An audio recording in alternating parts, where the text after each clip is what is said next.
우리가 과학기술 시대의 기독교 신앙이잖아요.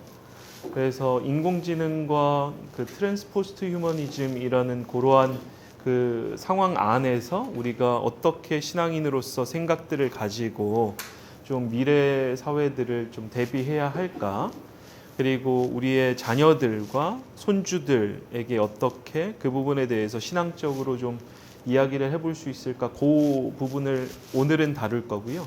다음 주가 아마 마지막 강의가 될 것 같은데, 특강이 될 것 같은데, 저희가 생태위기 문제, 기후위기 문제 안에서 기독교 신앙인은 어떻게 태도를 가지고 그걸 신앙의 문제와 연결할 것인가를 좀 다루려고 합니다. 그러면 기도하고 함께 시작하도록 하겠습니다. 하나님 감사합니다. 우리에게 삶을 주시고 세계를 주시고 또 함께 주님이 베푸신 이 섭리와 창조 세계를 알아갈 수 있는 시간을 허락해 주시니 감사를 드립니다. 간절히 원하는 것은 하나님, 주의 성령께서 이 시간 시작부터 끝까지 함께하여 주시고 우리의 마음과 우리의 생각 가운데 충만하게 임재하여 주셔서 우리가 단순히 우리의 지식적인 욕구를 채우는 것이 아니라 하나님 주신 말씀과 그 지혜 안에서 하나님을 더욱더 깊이 사랑할 수 있는 계기가 될 수 있도록 기름 부어 주시고 인도하여 주시옵소서. 이 시간을 오로지 주님께 의탁하며 우리 주님 예수님의 이름으로 함께 기도했습니다. 아멘. 저희 그 평소처럼 언제든지 궁금하신 점이 있으시거나 뭐 하실 말씀이 있으시면 바로 이제 들어오시면 되겠고요. 오늘 다뤄볼 주제는 인공지능 그리고 트랜스휴머니즘이라는 겁니다. 여기서 한번 이제 드리는 질문은 인공지능은 뭐 다 알죠? 저희가 깊이는 모르더라도 뭐 미디어에서 많이 인공지능에 대해서 이야기를 하니까 그래서 얼추 그 인공지능에 대한 이미지들과 그 생각들은 가지고 계실 텐데요. 트랜스휴머니즘이나 포스트 휴머니즘이라는 용어를 들어보신 적이 있으세요? 나는 들어봤다. 포스트 휴머니즘. 아주 좋습니다. 포스트 모더니즘은 들어봤는데 포스트 모더니즘. 휴머니즘은 좀 상상합니다. 그렇죠. 포스트 모더니즘은 상당히 많이 알려져 있는 개념이죠, 그렇죠? 근데 포스트 휴머니즘 혹은 포스트 휴먼 또 들어보셨다는 분들이 계셔서 제가 놀랐습니다, 도리어. 그리고 저 때는 우리가 지금 사용하고 있는 GPT가 나오기 전인 겁니다. 그러니까 GPT 3.5부터가 한 2년 전부터 나오기 시작을 했으니까 지금은 4, 5 정도인데 그 맥락에서 보면 휴머노이드 로봇 산업도 상당히 발전하고 있고 그리고 또 다른 차원에서는 소프트웨어 쪽의 인공지능 산업도 계속해서 발전하고 있는 거죠. 그럼 이 두 가지가 결합되는 방향도 당연히 산업적으로 계속 진행이 되겠죠. 지금 상황 같은 경우는 이게 사람처럼 답변하고 뭐 대화 정도 할 수 있는 수준이지만 휴머노이드 로봇 바탕의 뭐 GPT 인공지능 같은 것들, 그러니까 범용 인공지능을 추구하고 있는 그런 기술력이 도입이 되면 우리는 진짜 이제 어느 정도 시대로 가면 인간과 휴머노이드 로봇을 구별하지 못할 그 시대도 도래할 수도 있습니다. 그게 먼 미래가 아닐 수도 있어요. 왜냐하면 제가 한 2년 전에, 그러니까 요거는 이제 학계에서 논의되는 거 중에서 보통 인공지능이 어떤 방향을 가질 것인가에 대해서 AGI라고 부르는데 범용 인공지능이라고 불리는 거 그거에 대해서 상당히 회의적이었거든요. 그러니까 인간 정도 수준의 지능을 보여주기는 상당히 힘들 거다라는 게 한 2년 전까지만 하더라도 학계 대부분의 기조였는데 요즘은 많이 바뀌고 있는 것들을 볼 수가 있습니다. 그래서 딥하게 들어가지는 않을 거고 우리가 그 맥락에서 본다면 이 포스트 휴머니즘 담론의 한 축인 트랜스 휴머니즘, 과학기술을 바탕으로 이루어지고 있는 트랜스 휴머니즘이라는 것은 뭔지를 한번 살펴보고 그 다음에 이 논쟁 자체를 좀 살펴보고 이것을 기독교 안에서 기독교 신앙을 바탕으로 어떻게 우리는 미래 사회에 대해서 대비할 것인가 그리고 교회도 하나의 그 사회 안에서의 정치기구죠. 그러니까 제가 정치기구라는 것은 뭐냐면 사회의 미래 방향을 결정할 때 교회도 교회 차원의 목소리를 낼 수 있어야 된다라는 겁니다. 기독교적 가치관의 맥락에서. 그래서 개개인들이 시민들 한 사람 한 사람들이 주권을 행사해서 투표를 통해서 정치에 참여하는 것처럼 교회도 기독교적 가치관들에 대한 합의와 소통을 통해서 우리가 속해 있는 공적인 차원의 사회가 하나님 나라 가치를 향해서 갈 수 있도록 참여해야 되는 공동체라는 차원인 거예요. 그래서 그리스도인들은 정치에 무관해서도 안 되고 실상 정치에 관여하는 게 맞습니다. 그러니까 직접적으로 정치인이 되는 거랑 또 별개의 문제죠. 그러니까 우리가 구약 시대의 예언자들의 글들을 보면 다 정치적인 글들이었던 거예요. 뭐 예를 들면 아시리아가 쳐들어왔을 때 왜 이집트한테 가서 손 벌리냐 라고 막 비판했던 게 어느 선지자죠? 이사야 선지자. 예레미야도 그렇고 에스겔도 그렇고 그 당시 예언자들은 실상 국제정세 안에서 이스라엘이 어떻게 대응해야 되는가에 대해서 하나님의 말씀과 하나님의 그 계시를 통해서 끊임없이 소통했던 게 이스라엘의 예언자들이었던 겁니다. 그래서 그거는 이제 별개로 하더라도 우리가 미래 사회를 대비하면서 기독교적 관점에 대해서 함께 숙고하고 그를 이제 자녀들에게 물려주고 손주들에게 물려주지 않는 이상 정말 그 미래 사회 안에서 기독교적 가치관이 훼손될 수도 있다라는 겁니다. 그 부분에서 우리가 다루게 될 거예요. 요 H+라는 로고는 휴메니티 플러스라는 단체입니다. 그래서 지금도 구글에 검색을 해보시면 이 휴메니티 플러스라는 단체 웹사이트에 접속을 하실 수가 있을 거예요. 트랜스 휴머니즘이라는 건 뭐냐? 간단하게 이야기를 하면 과학기술을 바탕으로 인간이 지니고 있는 기본적인 생물학적인 한계들, 노화, 질병, 그 두 가지를 극복하게 되면 죽음도 극복할 수 있을 것이다. 우리가 결국에 죽게 되는 몇 가지 큰 차원의 원인들이 있죠.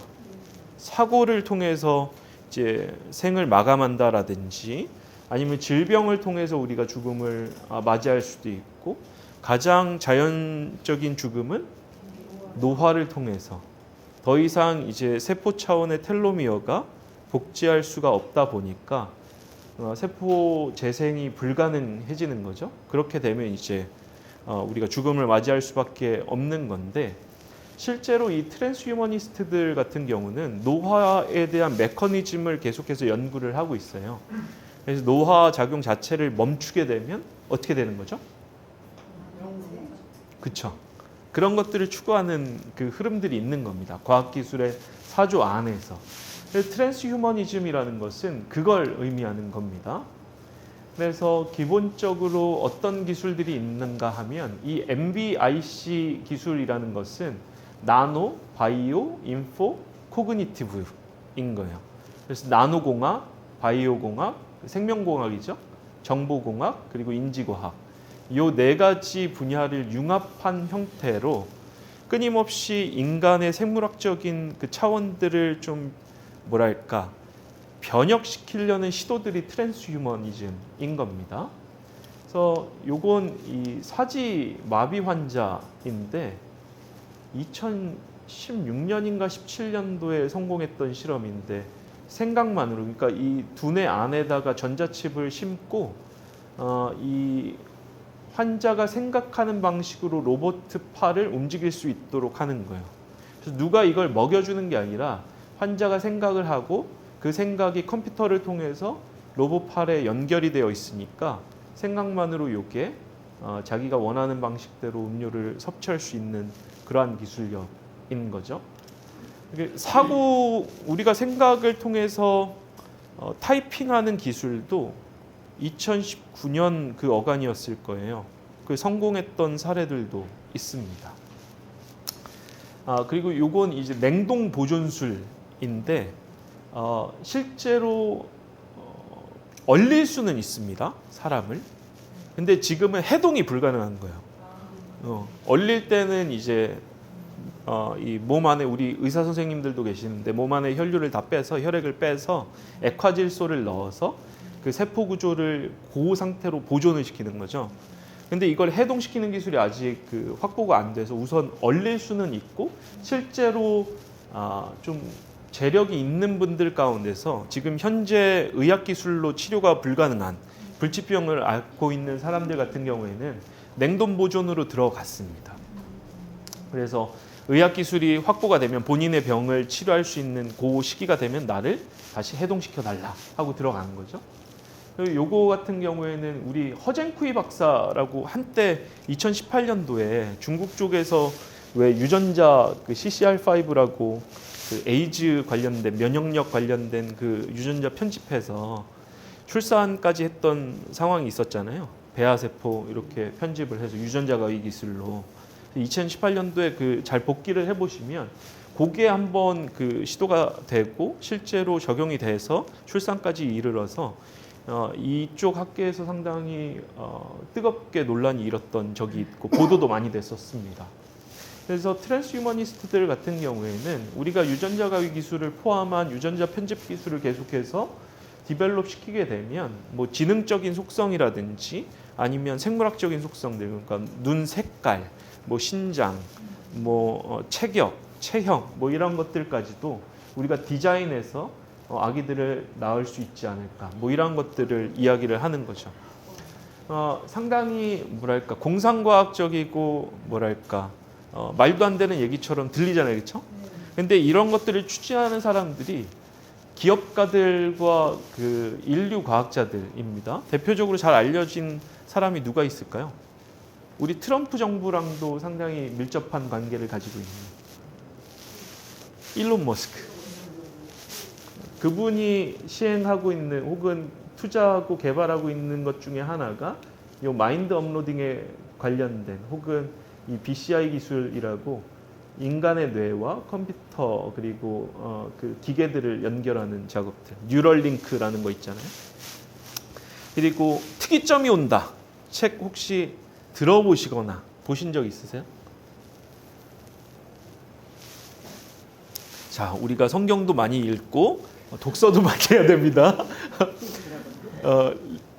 레이 컬츠와일이라는 미래학자면서 구글의 빅데이터 디렉터였는데 그분이 썼던 그 책도 상당히 화제가 많이 됐었죠. 그 외에도 뭐 우리 또 누가 있을까요?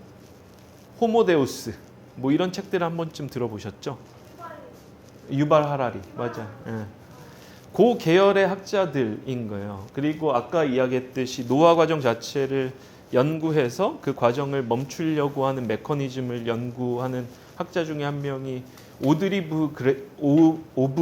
드 그레이인데 케임브리지 출신인가 그래요. 옥스포드 아니면 케임브리지인데 이분이 한 2, 3년 전에 가디언지에 크게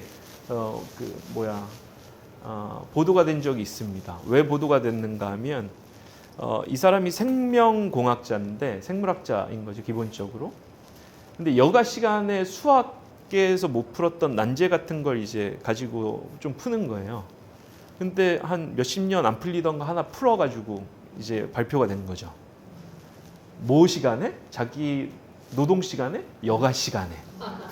그러니까 이런 사람들이 하고 있는 작업들이라고 보시면 되고, 기본적으로 트랜스휴머니즘이라는 것들은 이러한 기술들을 좀 뭐랄까 이제 연구하고 개발하는 움직임이다. 그럼 트랜스휴머니즘의 구체적인 사례들을 우리가 좀 살펴볼 수 있는 영화들을 좀 보시면 좋은데, 이 트랜센덴스라는 영화 혹시 보신 적 있으세요? 나중에 넷플릭스에 아마 있을 거예요. 한번 보시면 재밌습니다. 우선 그냥 재밌어요. 재밌는데 우리가 다루고 있는 요 그 주제와도 좀 연동이 되어 있는 주제입니다.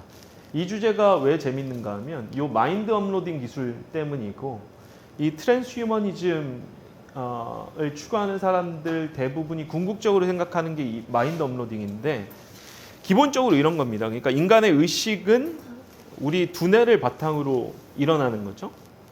그러면 두뇌 안에서 벌어지고 있는 신경세포 활성화 패턴을 정확하게 스캐닝해서 그걸 기계의 몸에 더 씌우거나 아니면 컴퓨터상에 더 씌우면 어떻게 되는 거죠?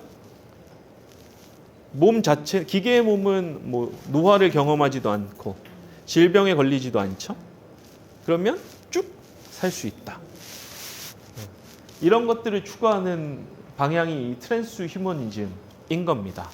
아까 포스트 휴머니즘과 트랜스 휴머니즘 개념이 뭐냐? 우리는 지금 우리 스스로를 휴먼이라고 부르잖아요. 그렇죠?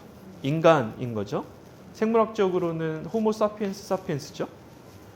근데 우리가 계속해서 우리의 생물학적인 특질들, 신체를 변형시키다 보면 그러면 더 이상 인간으로 부를 수 없는 종이 되겠죠. 그러면 그 사람들은 휴먼 이후에 휴먼이기 때문에 포스트 휴먼으로 부르자는 거예요. 그러면 요 중간 단계에 애매한 사람들이 있을 거 아니에요. 기존의 인간으로 부르기에는 좀 아닌 것 같고 그렇다고 완벽하게 새로운 뭐 그 다음 인간 혹은 아니면 다른 종이라고 분류하기도 좀 애매한 그런 사람들이 누구다? 트랜스 휴먼이라고 부르자. 그래서 트랜스 휴머니즘인 거고 포스트 휴머니즘이 있는 겁니다. 그래서 포스트 휴머니즘의 담론 중에 하나는 과학기술을 통해서 끊임없이 자기를 개조함으로써 새로운 종 혹은 새로운 존재로 초월하고자 하는 시도들, 그걸 트랜스 휴머니즘 혹은 포스트 휴머니즘이라고 부르고요. 또 다른 차원에서 논의되는 포스트 휴머니즘은 포스트 휴머니즘인 거예요. 아까 이야기해 주셨듯이 포스트 모더니즘처럼 휴머니즘을 넘어서는 그러한 방식의 사조. 그러니까 휴머니즘은 인간 중심주의죠. 그래서 이 두 번째 부류의 사람들은 우리가 인간 중심주의를 채택함으로써 기후위기들 같은 경우들도 많이 도래하게 됐다. 그렇기 때문에 인간 중심주의가 문제다. 그래서 인간 말고 여타 생명체들과 인간의 공존에 대해서 이야기하자. 그걸 이야기하는 게 포스트 휴머니즘의 두 번째 담론인 겁니다. 근데 우리는 두 번째 담론은 나중에 살펴볼 거고 생태 위기 다룰 때 잠깐 등장을 할 거고 지금은 요 첫 번째 트랜스 휴머니즘 바탕에 포스트 휴머니즘만 다루는 겁니다. 그래서 우리가 트랜스 휴머니즘이 뭔지에 대해서는 상당히 간략하게 살펴봤고 이러한 시도들이 그냥 공상과학적인 수준으로 치부하기에는 실제로 연구비들도 많이 받고 투자와 개발들이 이루어지고 있다는 거예요. 그리고 우리가 깊이 다루지는 않았지만 인공지능 로봇 자체도 인간처럼 만들고자 하는 그 시도들도 있습니다. 그래서 한쪽은 인간을 개조함으로써 뭔가 더 나은 인간 혹은 더 나은 존재가 되고자 하는 시도가 있고 또 다른 쪽은 인공지능 로봇을 인간처럼 만들고자 하는 시도들. 이 두 가지가 만날 수 있는 그 접점들이 있다는 거죠. 자, 그렇다면 사회적인 차원에서 이게 어떻게 논의되고 있는가? 이 화면에 보고 계신 분은 옥스포드에 재직하고 있는 가르치고 있는 닉 보스트롬이라는 철학자인데 수용할 수 있다는 입장이에요. 첫 번째 입장은 이러한 기술들 사용 가능하다. 우리는 이미 이 사람의 논리는 그거예요. 우리는 이미 트랜스 휴먼이다. 과학기술을 통해서 우리의 신체를 변형시키면서 살아왔다. 뭐가 있을까요? 지금 저 포함해서 여기에도 트랜스 휴먼들이 좀 계시는데 뭐가 있을까요? 그렇죠. 그런 거. 아니면 가장 간단한 예가 안경. 우리가 자연 상태의 시력이 안 좋아지면 도구를 써서 교정을 하죠. 그래서 우리 신체 능력을 어느 정도 향상을 시키죠. 인간은 실상 존재했었던 그 시점부터 자신의 생존과 웰빙을 위해서 끊임없이 자연 상태를 가공해 왔다는 거예요. 기술을 통해. 커피 좋아하세요? 커피는 자연 물질인가요? 가공 물질인가요? 가공이죠, 가공. 자연 상태의 커피 열매를 채취해서 그 안에 원두를 채취하고 말리고 볶고 분쇄해서 내리죠. 그것도 이야기를 하는 거예요. 커피. 그리고 저희 장기에 문제가 생기면 이식을 받거나 아니면 불의의 사고로 팔다리를 잃게 되면 의수나 의족들을 바탕으로 한다는 거예요. 그렇다면 왜 트랜스휴먼 기술을 통해서 우리에게 주어져 있는 죽음이라는 것도 극복하지 않으면 안 되냐? 극복하면 왜 안 되냐? 라고 묻는 게 이 보스트롬의 질문인 겁니다. 물론 이제 이 과학기술 방향 자체가 초래할 수 있는 실상 그 폐해와 부정적인 결과들도 철학자이기 때문에 검토해봐요. 비판적으로. 그럼에도 불구하고 궁극적으로는 우리가 그러한 기술들을 수용할 수 있다는 입장인 거고, 그럼 사람들은 왜 이거에 대해서 거부할까? 이따가 한번 나눠보긴 할 텐데, 우리 교우님들이 딱 들으셨을 때 이미지는 어떠셨어요? 아까 트랜스휴머니즘, 그 기술을 통해서 우리가 죽음을 극복할 수 있다라는 얘기를 딱 들었을 때, 그러니까 긍정적인 입장도 있었지만 부정적인 입장도 있는 거죠. 보스트롬 같은 경우는 왜 사람들이 이거에 대해서 경계하고 좀 거부하려는 그러한 시도들을 할까?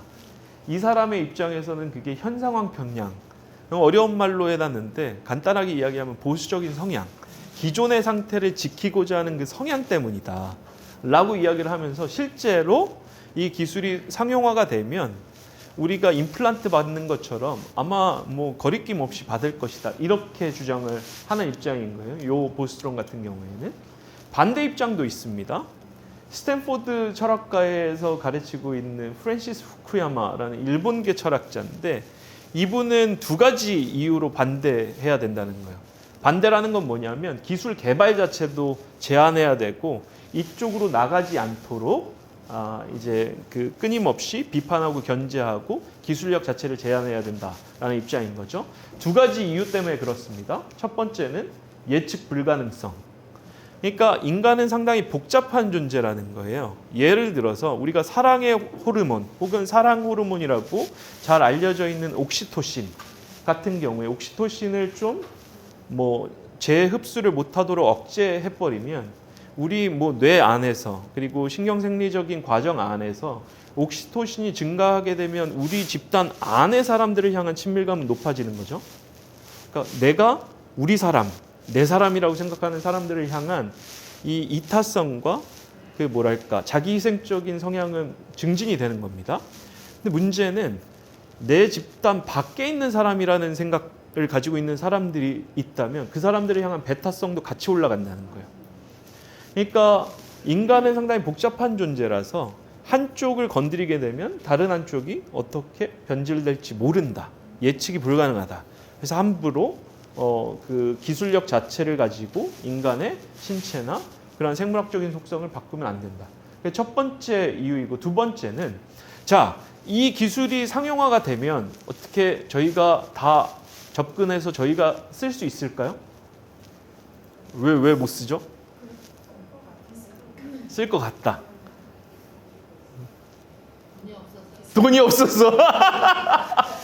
그렇죠? 그러니까 이 기술 자체를 개발하는 데 있어서 막대한 양의 투자를 내놓는 건 다 어디죠? 빅테크들인 거잖아요. 그러면 그 투자에 대한 원금 플러스 이자를 회수해야 될 거 아니에요. 그러면 기술력 자체도 상당히 고가로 측정이 되겠죠. 그러면 우리 교우님들은 모르겠지만 저 같은 범인들은 이제 접근하기가 상당히 힘들어질 수 있습니다. 너무 고가니까. 그러니까 후쿠야마 교수가 지적하는 건 뭐냐면, 이게 상용화가 된다고 해서 모두가 누릴 수 있는 수준의 기술력이 될 것인가에 대해서 회의적이라는 거예요. 그리고 문제는 우리가 독재자든 아니면 뭐 경제적으로 비리를 막 일으키면서 자기의 부를 축적하든, 그러니까 윤리적으로 되게 안 좋은 사례들도 우리 인류 역사 안에서 쭉 있었잖아요. 뭐 예를 들면 히틀러라든지 뭐 이런 사람들, 이런 사람들이 만약에 자기가 가진 권력과 자본을 바탕으로 계속해서 자기의 수명을 연장하게 된다면 이거는 어떻게 봐야 되는가, 뭐 이런 문제들을 제기를 하는 거죠. 이 관련된 영화도 있습니다. 요즘에 헐리우드 영화도 잘 만들어요. 재밌는데 이런 담론들을 다 리서치해서 만드는 거예요. 저 안에서 이제 그 기술력을 확보하기 위해서 막대한 양의 자원이 들어가니까 지구 자체가 황폐화된 거죠. 그러니까 기후위기 자체는 그냥 포기를 한 거예요. 뭘 위해서? 이 과학기술을 구현하기 위해서. 근데 그 혜택은 누가 누린다? 1%의 사람들, 혹은 0.1%의 사람들. 자, 이 상태에서 우리는 이러한 시도에 대해서 어떻게 바라봐야 하는가? 저희가 그 신학자들이 얘기했던 그 파트를 듣기 전에 한번 교우님들의 생각을 돌아가면서 먼저 들어봤으면 좋겠습니다. 그리고 그 이후에 좀 듣고 나서도 생각이 그대로이신지 아니면 뭐 바뀌셨는지를 한번 들어보면 좋을 것 같은데요. 혹시 먼저 말씀해 주실 분, 나는 이러한 기술력 자체에 대해서 찬성한다. 그리고 계속해서 기술 개발과 연구가 이루어져야 된다고 생각을 한다. 저희가 이제 그 한 두세 개 슬라이드를 확인하고 마칠 건데요. 저희가 지금까지는 어떻게 보면 그 듣자마자 드셨던 개인적인 생각들을 좀 정리를 해보셨다면, 왜냐하면 저희가 이렇게 돌아가면서 이야기를 나눈 이유가 모두가 있는 상태에서 자기의 생각을 정리해보고 입 밖으로 표현을 해봐야 이제 자기의 생각 자체를 좀 타자화시켜서 이렇게 점검해 볼 수 있으니까 해본 겁니다. 지금부터 보시는 것은 이제 신학자들 사이에서 우리가 이러한 그 담론과 기술 방향을 어떻게 봐야 될 것인가에 대해서 어느 정도 합의된 내용이고, 물론 그 안에는 그 세세한 입장들 가운데서 갈라지는 지점들이 있긴 있죠. 그래서 요거를 들으시고 한번 기독교 신앙인의 관점에서 내가 앞으로 이 방향에 대해서 예의주시하면서 어떤 생각을 가지고 계셔야 되나를 정리하고 마무리를 하면 될 것 같습니다. 자, 저희가 그 항상 문제가 되면 어디로 돌아가면 된다고 말씀을 드렸었죠. 저희가 계시에 대해서 이야기를 할 때 성경이죠. 근데 성경에서도 힌트로 드린 거죠, 화면에. 요한계시로. 예. 예수님이죠. 죄송합니다. 예수님처럼 안 보이나 보네 이게. 그러니까 저희가 하나님의 계시를 상중적으로 나눈다고 했을 때 예수 그리스도가 중심에 있고 성경이 예수 그리스도를 증언하고 있고 교회의 선포가 예수 그리스도를 증언하고 있기 때문에 하나님의 말씀이 된다. 그래서 우리가 예수님이 어떻게 사셨고 어떤 말씀을 가르치셨고 어떠한 사역들을 하셨는지를 보면 되겠죠. 예수님이 그 산에 앉아서 혹은 제자들과 대화하면서 가르치셨던 것들을 제외하고 우리가 생각해 보면 예수님의 사역은 치유 사역이었죠. 그래서 병자들을 고치셨던 거, 그리고 또 다른 거 하나는 나사로 죽었던 사람을 다시 살리셨던 거. 그래서 이 트랜스휴머니즘 담론과 기술 개발을 보고 있는 신학자들 가운데 많은 수는 만약에 우리 과학기술의 방향이 질병을 치료하고 그리고 죽음 자체를 극복하려는 예수님의 사역 방향과 맞다면, 그리고 그 과학기술을 하나님의 섭리적인 도구로 받아들일 수 있다면, 그럼 기술 자체는 긍정할 수 있다. 다만 이 안에서 깊이 들어가면 치료와 향상을 나누고, 향상이라는 것 자체, 그러니까 우리의 신체적인 능력, 인지적인 능력을 단순히 높이는 데 취지가 있고 이게 어떤 개인이나 집단의 이익으로 향하고 있다면 이건 비판하고 이건 견제할 수 있어야 된다는 입장이에요. 근데 만약에 치료적인 목적에 있다면 우리가 기술을 어느 정도 긍정할 수 있지 않을까라는 부분에 대해서 신학자들은 이야기를 했던 겁니다. 상당히 복잡하게 그 번역될 수 있는 위르겐 몰트만이라는 개혁 신학자, 우리 장로교 바탕의 신학자 같은 경우에는 간단하게 이야기하면 그건 거예요. 그러니까 우리가 의학적인 진보 때문에 더 이상 예전에 쉽게 죽을 수밖에 없었던 질병들, 뭐 예를 들면 콜레라 같은 경우도 그렇고 단순한 질병들 같은 경우에 우리가 치료를 통해서 극복할 수 있잖아요. 그러면 이 사람이 이야기하는 것은 더 이상 그러한 질병들을 통해서 우리는 질병들을 극복함으로써, 의학기술을 통해서 극복함으로써 나의 생존으로만 함몰되지 않아도 된다는 거예요. 그러니까 나의 생존과 나의 이익을 어쩔 수 없이 보장해야 되는 그러한 질병들이 있었는데 의료기술이 발달함으로써 우리는 더 이상 생존 문제에 신경 쓰지 않아도 되는 시간과 에너지, 자원들이 세이빙이 됐다는 거죠. 그러면 트랜스휴먼 기술을 통해서 어느 정도 극복될 질병들 그리고 죽음 같은 경우들을 통해서 우리가 더 이상 생존 문제에 몰두하지 않는다면, 그러면 다른 사람을 위해서 쓸 수 있는 에너지, 자본, 기술 같은 것들을 확보할 수 있는 것 아니냐. 물론 확보됐다고 해서 그걸 다른 사람을 위해서 쓸지 말지 여부는 또 다른 문제겠죠. 근데 과학기술 자체가 진보함으로써 그러한 시간과 에너지, 우리 스스로의 생존과 웰빙에 몰두해 들어갈 수 있는 그 시간과 에너지를 세이빙할 수 있다면 다른 사람을 위해서 쓸 수 있는 조건들이 마련될 수 있는 것 아니냐. 그래서 기술 자체를 거부할 필요는 없다라는 방식으로 주장을 하기도 합니다. 그래서 넘어가면 롱콜 터너 같은 피츠버그 신학교의 교수면서 목사인 사람은 과학기술을 통해서 어떤 일이 실현됐다고 해서 이 일이 하나님의 은혜와 동떨어져 이루어진 것이라고 생각할 이유는 없다. 단편적으로 뭐죠? 저희 뭐 질병이 생기거나 아니면 감기에 걸리면 어디를 가시죠? 병원에 가죠. 목사로서 그 얘기 하려고 그랬는데 기도원 갈 수 있습니다. 세란의원으로 갑니다. 어디요? 세란의원으로. 세한의원. 세란의원. 그러니까요. 누군가 이제 질병에 걸리시거나 감기에 걸리시면 그리고 목사로서 제게 찾아오시면 중보기도를 해드릴 거예요. 근데 동시에 병원으로 가라고 말씀을 드리겠죠. 왜?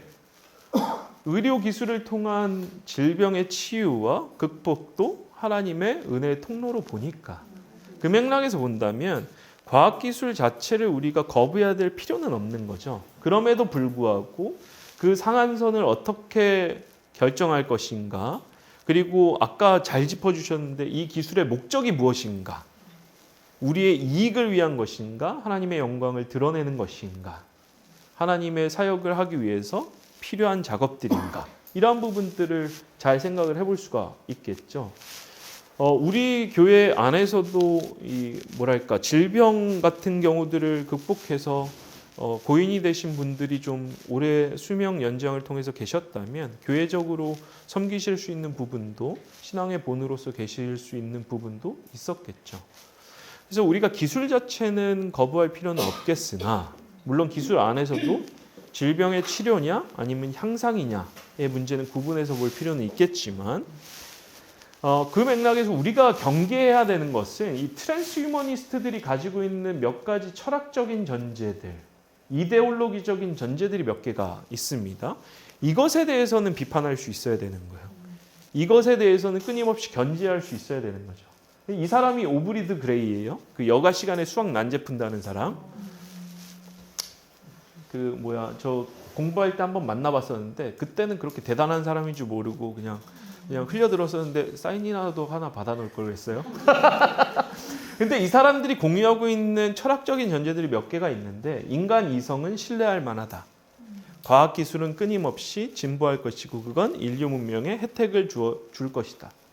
그게 인간 이성에 대한 낙관적인 거거든요. 근데 그러한 낙관적인 분위기를 가져갔던 게 우리 인류 역사 안에서 오래되지 않았습니다. 근데 큰 폐해를 가져왔던 적이 있죠. 뭐죠? 핵. 1, 2차 세계대전 안에서 우리가 그 당시 그 19세기와 20세기 초를 잘 생각을 해보시면 그 안에 독일의 신학자들, 자유주의 신학자들 같은 경우에 가졌던 생각이 뭐냐면 인간의 역사는 하나님의 역사다. 아까 우리가 그 예배 때도 제가 말씀드렸듯이 어떤 정파나 어떠한 세력들을 하나님의 나라를 완벽하게 대변하는 사람들로 봤던 거예요. 그래서 나치즘에 동조하기도 했었고 신학자들이, 기독교인들이. 왜? 저 나치 정당이라는 것은 하나님의 나라를 실현해낼 하나님의 사람들이다 라고 봤기 때문에. 그렇지 말아야 되는 거죠. 하나님의 나라는 초월적이니까. 근데 그렇게 인간 이성에 대해서 낙관을 가지고 있었고 기술 문명을 통해서 인류의 문명이 계속 진보할 것이다라는 그 낙관적인 분위기가 1, 2차 세계대전을 통해서 인간의 비참한 상황들이 드러난 거죠. 말도 안 되는 몇백만 명의 사람들을 학살하고 그리고 인종 청소하고 우생학을 바탕으로 인간을 개조하려는 시도들. 이러한 것들을 답습해서는 안 되는 겁니다. 다시 말해 인간은 윤리적인 차원에서 선한 측면도 있지만 상당히 자기 집단의 이익을 추구하는 악한 측면도 있다라는 것. 그래서 우리가 기술을 받아들이더라도 그 측면에 대해서는 끊임없이 비판을 해야 될 것이고 이 사람들은 기본적으로 인간이 기계라고 생각을 해요. 메커니즘을 밝혀내면 실상 아까 이야기했듯이 노화 작용에 관련된 메커니즘을 밝혀내면 그 부분을 스탑시키고 나머지들은 해결할 수 있을 것이다. 공학적으로 생각을 하는 거죠. 근데 인간은 상당히 복잡한 존재이고 인간은 기계 이상이죠. 생명체 그 자체이고 하나님의 형상을 품은 존재들이니까. 그래서 그 부분에 대해서 우리가 또 비판을 가할 수 있어야 되고 마지막으로 이 사람들은 기본적으로 인간을 기계적으로 혹은 물리주의적으로 생각을 하기 때문에 인간이 추구해야 되는 가장 최우선적인 가치로 생존을 꼽는 겁니다. 인류의 생존. 그래서 과학기술을 통해서 죽음도 극복하려는 거예요. 그런데 우리에게 있어서 가장 궁극적인 가치는 뭐죠? 하나님의 나라. 예수 그리스도를 통한 우리에게 주셨던 아가페라는 사랑. 그를 통한 공동체의 성립, 구성, 그리고 공동체의 돌봄. 그래서 이러한 기술이 확보되더라도 우리 후쿠야마 교수가 지적한 바대로 기술력 자체가 몇몇 소수의 배를 불리거나 아니면 그 사람들에게 집중되는 것이 아니라 모두가 함께 공유할 수 있는 기술이 될 수 있도록 기독교인들이 발벗고 나서야 되는 겁니다. 그래서 이러한 부분에 대해서 함께 좀 생각해 보십사 오늘 이제 주제는 이 트랜스 휴머니즘, 포스트 휴머니즘으로 잡았었고요.